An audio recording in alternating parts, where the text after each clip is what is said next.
Her name was Diane, and she was 63 years old, and she was having one of those days. Not a terrible day. Not the kind that breaks you. Just the kind that wears you down slow, like water over stone. She'd woken up with a stiff shoulder, the kind that made getting dressed feel like a small battle. She'd driven to the pharmacy on Maple Street to pick up her husband, Gerald's blood pressure medication, only to find out the insurance had flagged it again. And there would be a delay. She'd waited 20 minutes at the counter. She'd answered the same questions 3 times. She'd smiled through it because that's what Diane did. She smiled through things. By the time she walked back out into the grey October air, her hands were cold and her coffee had gone cold in the cup holder of her car, and all she wanted was to go home and sit in her kitchen and look out at the backyard for a while. She was crossing the parking lot, keys in hand, when she noticed the woman. She was maybe 30, sitting on the low concrete wall near the edge of the lot. And she was crying. Not dramatically, not loudly, just sitting very still with her face turned slightly away, tears running quietly down her cheeks, one hand pressed flat against her sternum, like she was trying to hold something in. Diane almost kept walking. She almost told herself it wasn't her business, that the woman probably wanted privacy, that she had her own things to get back to, that in a world where people kept their distance and minded themselves, getting involved was the risky thing, the awkward thing, maybe even the unwelcome thing. But her feet slowed, and then they stopped. She stood there for a moment in the thin autumn sunlight, just looking. And something in her, something old and quiet and sure, said, "Go over." She went over. She didn't say anything dramatic. She didn't announce herself. She just walked to the wall and sat down about a foot away from the woman, and she set her cold coffee cup between them, and she said, "That looks like a hard morning." The woman looked up, startled. Her eyes were red. She was pretty in the way that exhaustion can't quite erase. Dark hair pulled back loosely, a jacket that was slightly too thin for October. "I'm sorry," the woman said, almost reflexively. "I'm fine. You don't have to be," Diane said. Simply, not pushing. The woman looked at her for a moment. And then something in her face shifted, that particular shift that happens when someone realizes they don't have to perform okayness right now. Her shoulders dropped about 1/2 inch.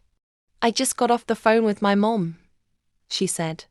She's been sick. And the doctors said today that it's..." She stopped, swallowed. "It's not looking good." 61 years, the man said. Not with grief exactly. More like wonder. 61 years and she still surprised me, he chuckled softly. Women could argue about anything. Kept me sharp. Marcus made the sandwich slowly and carefully, the way he'd do it if someone was watching, even though no one was. Extra care on the folding. He pressed the bread down gently.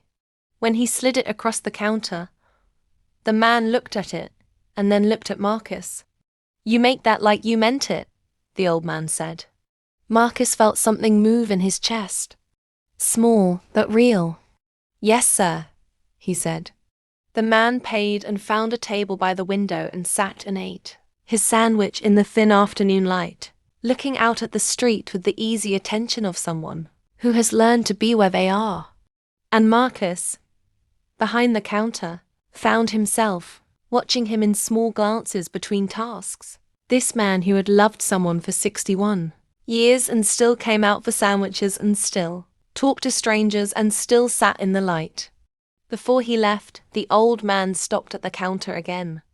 "What's your name?" he asked. "Marcus." The man nodded. "You're going to be all right, Marcus," he said.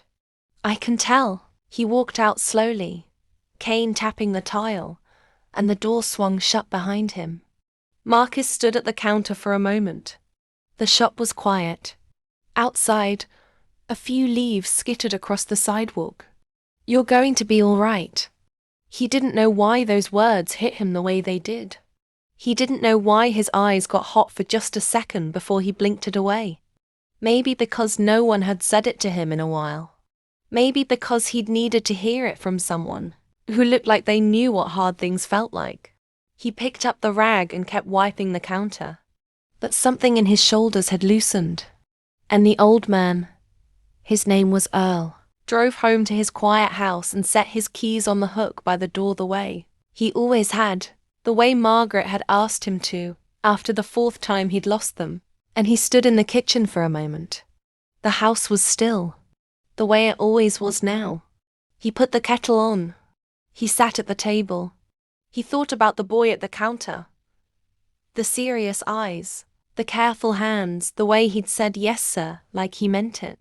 He thought about the woman in the parking lot this morning, the one who'd been crying, the one that Diane from his church had mentioned when she'd called him in the afternoon just to check in, the way she did every Tuesday. Diane had told him about sitting with the young woman, and he'd listened and said, "That was a good thing you did, Dee." And she'd said, "I almost didn't." And he'd said, "But you did." He poured his tea. Outside the window, the maple in the backyard had gone entirely gold. Margaret had planted it 30 years ago, the spring they moved in, and now it was enormous and full of itself, and beautiful in the way that things are beautiful, when they've had enough time and enough water and enough light. Earl sat and looked at it for a while. He thought, the world is full of people trying, full of people getting up on stiff mornings and sitting with strangers and packing lots and making sandwiches like they mean it, full of people carrying their grief quietly and their kindness quietly and their hope quietly, going about their days without anyone writing it down. Humanity isn't dead, he thought. Not even close. It's just quiet sometimes. Like a maple in winter. No leaves, no gold, no drama. Just the deep, patient work of roots going deeper. Just the slow, invisible accumulation of becoming. Come spring, it's all still there.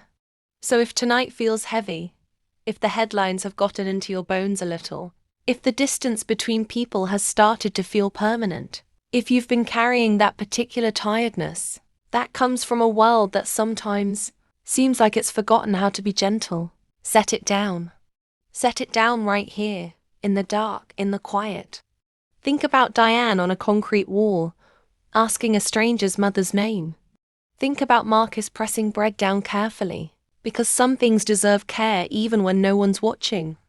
Think about Earl going home to a quiet house, choosing to believe in the boy with the serious eyes. Think about all the people tonight, in kitchens, in parking lots, in sandwich shops, in the ordinary and unremarkable corridors of Tuesday, quietly, stubbornly, persistently choosing each other. Humanity isn't dead. It's just sometimes it needs someone to notice it. And tonight you noticed. Let that be enough to carry you gently, softly, all the way down into sleep. Good night.